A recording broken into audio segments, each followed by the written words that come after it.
هشام بوكيلة مهندس. كملت بعد دراستي الجامعية. انطلقت في الاستثمار، بديت مشاريع صغيرة وتطورت في ظرف 20 سنة. ولا عنا الحمد لله معناها العديد من الاستثمارات الصناعية موجودة في العديد من المدن، وقاعدين نستثمروا ونتقدموا باش نوصل الأهداف نتاعنا في صناعية وتكنولوجية إن شاء الله.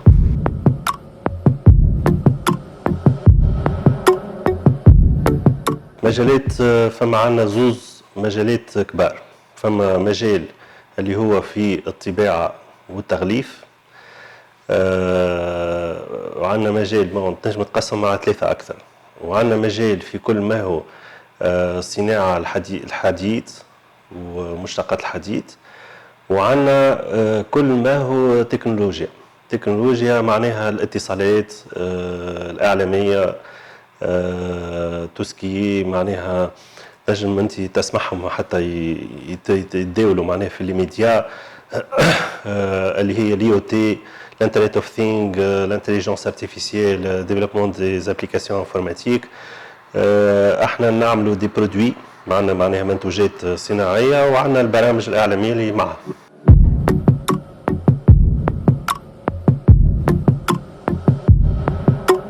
بالنسبه للمسار كان طويل واستحق مجهود طويل، وبالطبيعه العراقيل كانت كثيره، ما كانش معناها حاجه سهله.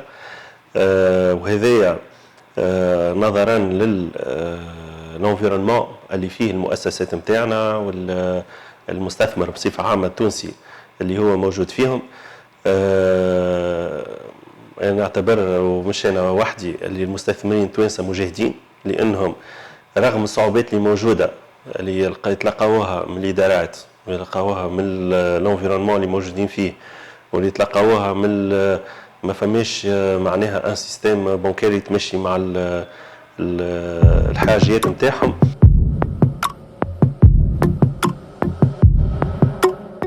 الواحده من النجاحات نتاعنا الشركه نتاعنا اللي هي الام اللي هي انطلقت منها الاستثمارات الصناعيه اللي هي شركه ستيب.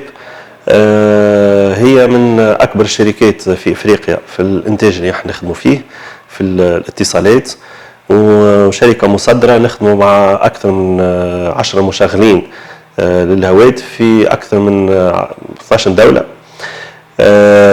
وقاعدين نتطوروا من سنه الى اخرى، وعندنا معناها منتوجات جديده اللي هي داخله، ودي برودوي جدد في الانترنت اوف ثينج. عندنا برامج تو احنا في الكوفيد فما ناس معناها استغلينا الموجه هذيا ومشينا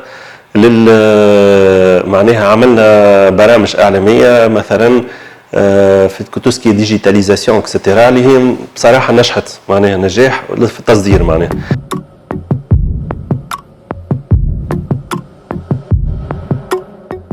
المصنع اللي احنا في طور الانشاء نتاعو مثلا في القروان هو مصنع فيه معناها ناتج عن بحث علمي وعن بروفي في التصنيع، واللي هو معناها باش يكون فريد من نوعه، خاطر البروسيس نتاعو الى انوفون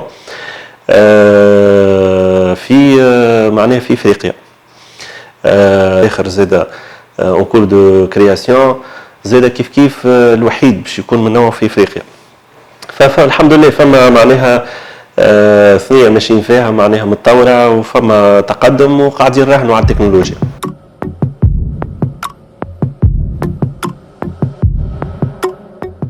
الاداره قعدت مكبله بقوانين قديمه اللي ما خلاتش الاداره تواكب الطلبات نتاع السوق والطلبات نتاع المستثمرين.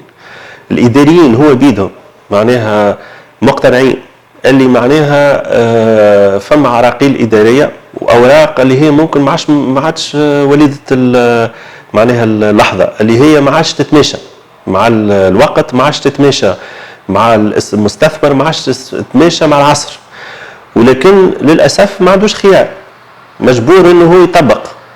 فهذا يخليك في وضعيه انه المستثمر يضيع برشا وقت تنجم انت في باش تعمل انطلاق نتاع مشروع جديد تنجم تقعد حتى عام، ساعات تقعد عامين، وانت من ورقه لورقه من اداره لاداره وضعيه معناها ماهيش مقبوله في حتى مكان معناها، وحتى بلاد، وحتى ضد مصلحه الدوله وضد مصلحه الشعب بصفه عامه، لانه انت مؤسسه خاصه هي باش تشتغل عباد. احنا اكبر مشكله عندنا هي التشغيل.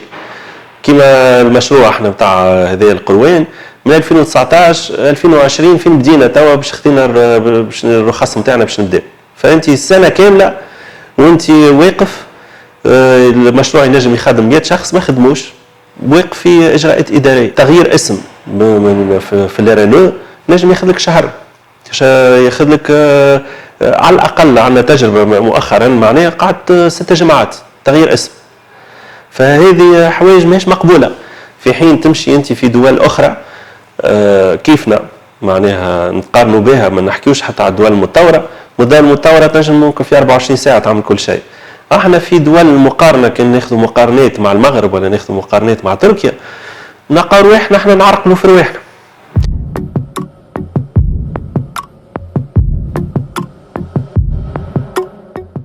الاجراءات معناها الاف لي دوكيمون موجودين، وكل مره قوانين جديده تخرج وهي ماهيش مطبقه. ما ديما تاع قوانين وقوانين قوانين، الناس كل معناها ما عادش فما ستابيليتي جوريديك في البلاد. والنقطه وحاجه خايبه انك تعمل قوانين ماهيش تطبق، معناها انت عباره على الدز للفوضى، ولا تحط قوانين اللي هي ما تنجمش تطبق، معناها ماهيش متماشيه مع الوضعيه نتاع الشركه ونتاع الحرفاء ونتاع متطلبات العصر. حاجه ما تكون معناها انت ملي تحطها سي مورني، معناها مولود ميت من نهار الاول. للاسف على خاطر المشرعين نتاعنا حسب رايي ماهمش بعيد ياسر على التيران وعلى وضعيه المصنعين وعلى وضعيه الناس اللي تخدم المؤسسات.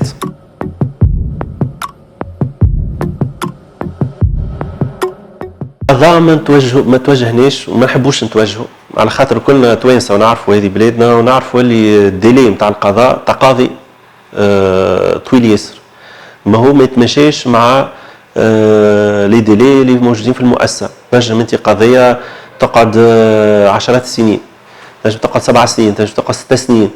دونك معناها اليوم الناس الكل تعرف في تونس، وهذه حاجه واضحه.